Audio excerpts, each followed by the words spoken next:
हमेशा अपडेट रहने के लिए सब्सक्राइब करें और फिर बेल आइकॉन पर क्लिक करें। नमस्कार दोस्तों, अगर आप यूपी से बिलोंग करते हैं और आप यूपी में असिस्टेंट प्रोफेसर बनना चाहते हैं तो इसके लिए ऑफिशियल नोटिफिकेशन जारी कर दिया गया है। Uttar Pradesh higher education service commission के माध्यम से इसे आप 9 जुलाई से अप्लाई कर सकते हो। अगले 7 अगस्त तक आप इसे अप्लाई कर पाओगे। इस फॉर्म को अप्लाई करने के लिए 2000 रुपये एप्लीकेशन फीस रखी गई है, जनरल के लिए, ओबीसी के लिए, ईडब्ल्यूएस के लिए। वहीं अगर आप एससी या फिर एसटी कैंडिडेट हैं तो सिर्फ 1000 रुपये फीस पे करके भी आप इस फॉर्म को अप्लाई कर पाएंगे। तो दोस्तों, यहाँ पर मिनिमम एज का कोई प्रावधान नहीं है। आपकी कुछ भी एज है, अगर आप बेसिक एलिजिबिलिटी क्राइटेरिया को फुलफिल करते हो तो आप इसे अप्लाई कर पाओगे, बट मैक्सिमम आप 62 ईयर्स तक अप्लाई कर पाओगे। तो अगर यहाँ एज की बात करें तो एज की कोई इशू आई थिंक आपको नहीं आने वाले, क्योंकि 62 ईयर बहुत ही ज़्यादा एज मानी जाती है और आपकी एज कैलकुलेट की जाएगी 7 अगस्त 2022 के अनुसार। अब हम जान लेते हैं इसके पोस्ट के बारे में। तो कुल 917 पदों के लिए ये नोटिफिकेशन जारी किया गया है। इसमें अगर आप अप्लाई करके सिलेक्शन पा जाते हो तो उत्तर प्रदेश में जो यूनिवर्सिटीज़ हैं उनसे रिलेटेड जो कॉलेज हैं उन कॉलेज में आप असिस्टेंट प्रोफेसर के रूप में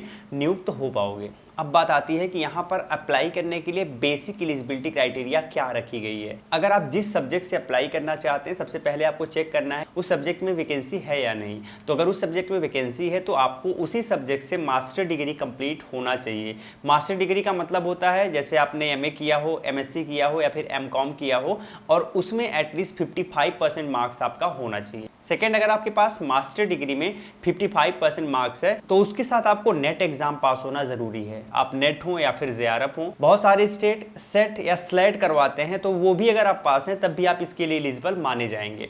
ठीक है, यहाँ पर आपको बताना चाहेंगे कुछ लोगों को नेट जैसे परीक्षाओं से छूट दी गई है जिन्होंने पीएचडी या फिर एमफिल कंप्लीट किया हुआ है, तो वो 2016 और 2009 के नॉर्म्स के हिसाब से कंप्लीट उनकी होनी चाहिए। अधिक जानकारी के लिए आप इसके ऑफिशियल नोटिफिकेशन को एक बार जरूर पढ़ें। अब आपको एक स्लाइड दिख रही होगी, उस स्लाइड के माध्यम से आप समझ सकते हो कि किस सब्जेक्ट के लिए कितने पद इस बार जारी किए गए हैं। तो इनमें से कोई भी सब्जेक्ट अगर आपका है तो आप अप्लाई कर पाओगे। अब जान लेते हैं इसके सिलेक्शन प्रोसेस के बारे में। तो गाइस, सबसे पहले यहाँ पर बताना चाहेंगे कि आपका सिलेक्शन रिटन टेस्ट और इंटरव्यू के बेसिस पे होगा। अब जो यहाँ पर आपका रिटन टेस्ट होने वाला है उसमें 200 मार्क्स क्वेश्चन पूछे जाएंगे। नंबर ऑफ क्वेश्चन 100 होंगे, नंबर ऑफ मार्क्स 200 होगा एंड आपके पास 2 सेगमेंट से क्वेश्चन पूछे जाएंगे। सबसे पहला सेगमेंट होगा जनरल नॉलेज का एंड दूसरा सब्जेक्ट होगा आपका सब्जेक्ट स्पेसिफिक। सब्जेक्ट स्पेसिफिक में आपने मास्टर डिग्री जिस सब्जेक्ट से कंप्लीट की है उसी सब्जेक्ट से यहाँ पे क्वेश्चन पूछा जाएगा। जब का जनरल नॉलेज सेक्शन है उसमें 30 क्वेश्चन पूछा जाएगा, 60 नंबर का होगा, जबकि जो आपका सब्जेक्ट स्पेसिफिक सेक्शन है उसमें 70 क्वेश्चन होगा, 140 नंबर का। इस हिसाब से देखा जाए तो कुल 100 क्वेश्चन आपसे पूछे जाएंगे, 200 नंबर के होंगे।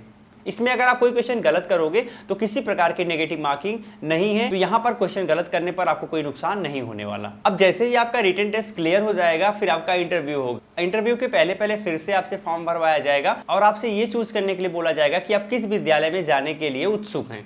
वो आप प्रेफरेंस चुनोगे, उसके बाद फिर फाइनली आपका इंटरव्यू होगा और उसके बाद आपका सिलेक्शन होगा। सिलेक्शन के बाद आपको वो महाविद्यालय आवंटित किए जाएंगे। अब जब आपका इंटरव्यू होगा तो जनरल, ओबीसी, ईडब्ल्यूएस के लिए 800 रुपये फीस और एससी एसटी के लिए 400 रुपये फीस कार्यालय में जमा करने होंगे। अब जान लेते हैं कि इंटरव्यू के समय आपके पास कौन कौन से डॉक्यूमेंट्स होने चाहिए जो आपको सबमिट करने पड़ेंगे। तो आपको हाई स्कूल की मार्कशीट और सर्टिफिकेट, इंटरमीडिएट की मार्कशीट, सर्टिफिकेट, स्नातक के 3 वर्ष का अंक पत्र आपको ले जाना है। साथ ही साथ स्नातक की डिग्री आपको दिखानी पड़ेगी। परास्नातक के 2 वर्ष का अंक पत्र आपको ले जाना पड़ेगा। साथ ही परास्नातक की डिग्री भी आपको ले जानी पड़ेगी। अगर आपने पीएचडी या फिर डीफिल किया हुआ है तो उसकी उपाधि भी आपको ले जानी पड़ेगी। इसके अलावा अगर आपने नेट, स्लेट, सेट पास हुए हैं तो उसका प्रमाण पत्र भी आपको ले जाना होगा। अगर आप जेआरएफ हैं तो उसका प्रमाण पत्र आपको ले जाना पड़ेगा। इसके साथ अगर आप डीलिट हैं या फिर डीएससी हैं या फिर एलएलडी हैं तो इसकी उपाधि आपको सबमिट करनी पड़ेगी। अगर आप कहीं पे अभी जॉब कर रहे हैं तो उससे रिलेटेड एनओसी आपको ले जाना पड़ेगा। अगर आप अनुसूचित जाति, अनुसूचित जनजाति, ईडब्ल्यूएस कैटेगरी में आते हैं या फिर ओबीसी कैटेगरी में आते हैं तो उससे रिलेटेड आपको सर्टिफिकेट ले जाना पड़ेगा, प्रमाण पत्र ले जाना पड़ेगा। अगर आप दिव्यांग हैं तो उससे रिलेटेड आपको सर्टिफिकेट दिखाना पड़ेगा।